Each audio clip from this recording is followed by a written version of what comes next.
O espírito dos homens e o dos animais são iguais? Leiamos. Disse eu no meu coração, quanto à condição dos filhos dos homens, que Deus os provaria, para que assim pudessem ver que são, em si mesmos, como os animais. Porque o que sucede aos filhos dos homens, isso mesmo sucede aos animais. E lhes sucede a mesma coisa.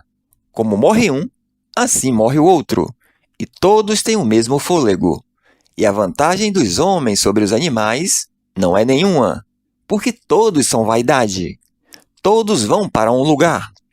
Todos foram feitos do pó, e todos voltarão ao pó. Eclesiastes capítulo 3, versos 18 a 20. Baseados nessa passagem, os mortalistas, os defensores da morte da alma, adventistas do sétimo dia, testemunhas de Jeová e alguns grupos menores ensinam que a morte para o ser humano é exatamente igual à de um animal, como um cachorro, um rato. Pois, segundo eles, o espírito dos animais em nada se diferencia do espírito do homem, e quando morre, deixa de existir. Argumentam que o termo para espírito, ruach, no original hebraico, fôlego de vida, é o mesmo que sopro ou respiração. E o mesmo termo que aparece em Eclesiastes capítulo 3, versos 19, é o que aparece em Eclesiastes capítulo 12, versos 7. E que, portanto, os seres humanos e os animais têm o mesmo espírito.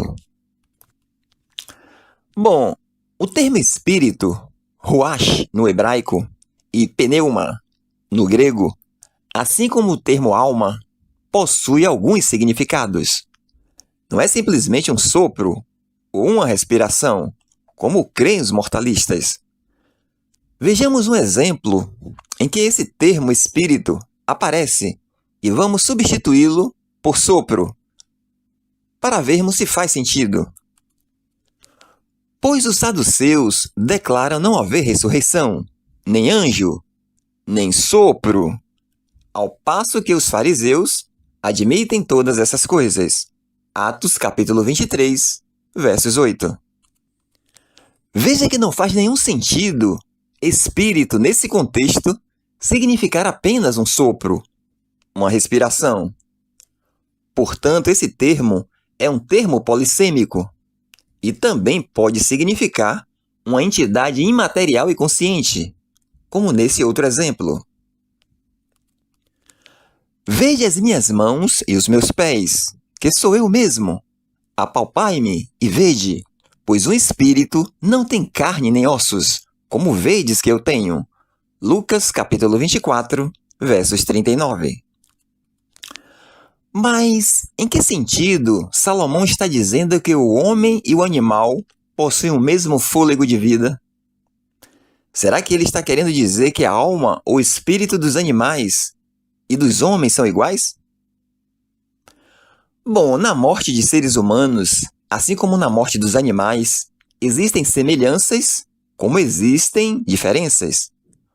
Quanto às semelhanças, em ambos os casos, o corpo morre e retorna ao pó.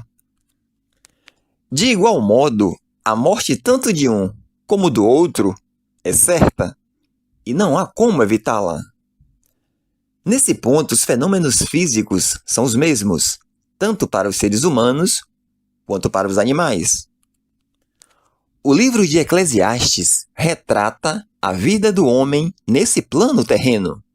Salomão salienta que tanto o homem como os animais vão para o mesmo lugar.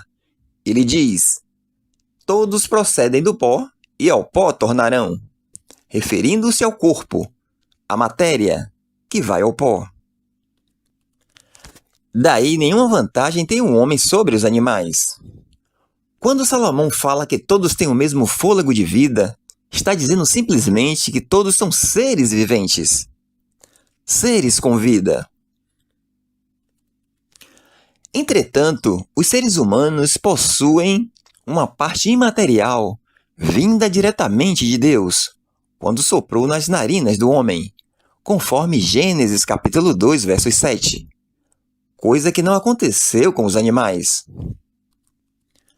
Os animais foram criados segundo a sua espécie. Já o ser humano possui algo da essência de Deus, pois ele nos criou segundo a sua imagem e semelhança. Então disse Deus: façamos o homem à nossa imagem, conforme a nossa semelhança. Gênesis capítulo 1, versos 26. Não há imagem e semelhança em um corpo físico. Porque conforme João capítulo 4, versos 24, diz que Deus é espírito. E é esse algo imperecível, que não morre, vindo diretamente de Deus, é que torna o homem distinto de qualquer outra criatura. No capítulo 3 do livro de Eclesiastes, Salomão está analisando a semelhança entre os homens e os animais a partir da perspectiva da vida debaixo do sol, sobre o que acontece aqui na Terra. Do ponto de vista terreno, todos deixam de respirar, todos morrem, os corpos são consumidos pela terra, todos voltam ao pó. Salomão faz uma pergunta no versículo 21. Leiamos: quem pode dizer se o fôlego do homem sobe às alturas e se o fôlego do animal desce para a terra? Bom, a resposta é que o fôlego do animal desce à terra. Por quê? Porque a morte para os animais determina o fim deles. Já o homem, quando morre, o espírito volta a Deus. O pó volte à terra, de onde veio, e o espírito volte a Deus, que o deu. Eclesiastes capítulo 12, versos 7. Isso é confirmado em João 19, versos 30, na morte de Jesus. Vejamos. Tendo-o provado, Jesus disse: está consumado. Com isso, curvou a cabeça e entregou o espírito. Em Atos 7:59, também diz: enquanto apredejavam Estevão, este orava: Senhor Jesus, recebe meu espírito. Os mortalistas contra-argumentam que, se for assim, então todos os espíritos vão para Deus, inclusive os dos perdidos. Bom, quando diz "e o espírito que volte a Deus que o deu", não quer dizer estar com Deus no paraíso, mas sobre o controle de Deus. Os espíritos retornam a Deus, que os enviam ao paraíso ou Hades. Quem dá a vida? Não é Deus? E quando morre, quem recebe? Não é Deus? Quem lançará o diabo e os perdidos no lago de fogo? Deus. Simples assim. Salomão, quando escreve o livro de Eclesiastes, não tem em mente falar da vida após a morte, da condição dos mortos, mas da vida debaixo do sol.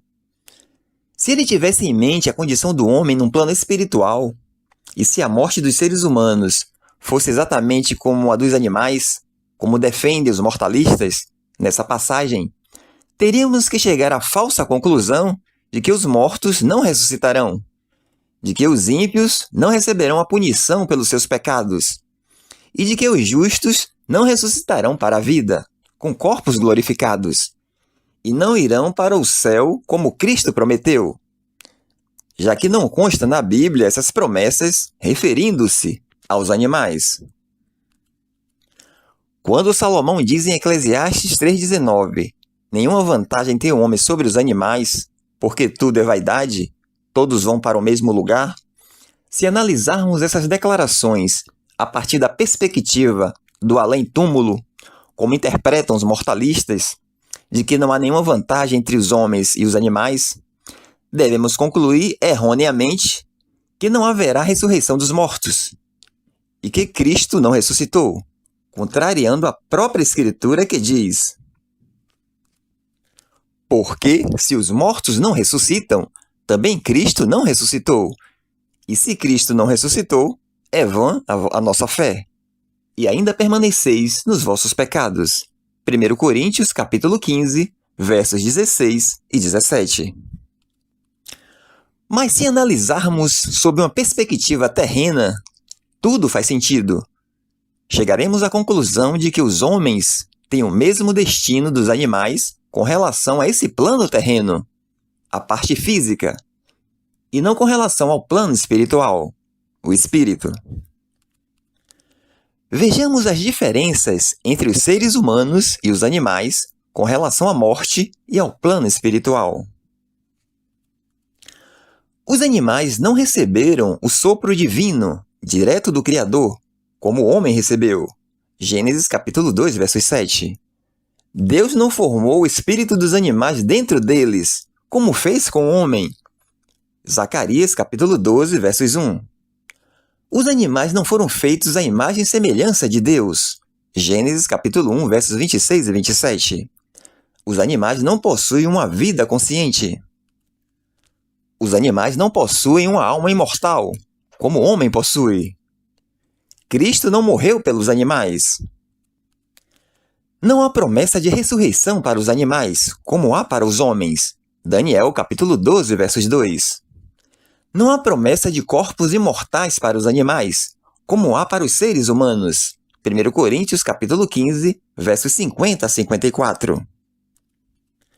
Não há promessa de salvação nem de condenação para os animais. Somente os homens receberão a salvação ou condenação. Mateus 24, 46. Somente os homens passarão por julgamento. Apocalipse capítulo 20, versos 11 a 15. Portanto, os animais não têm um espírito imortal. Eles apenas possuem o fôlego de vida, por serem seres com vida. Já o espírito humano vai muito além disso, pois é imortal e eterno. Usar o livro de Eclesiastes para negar a vida após morte não se sustenta. O que o livro de Eclesiastes quer transmitir é advertir o homem quanto à futilidade de vivermos somente para essa vida terrena, debaixo do sol.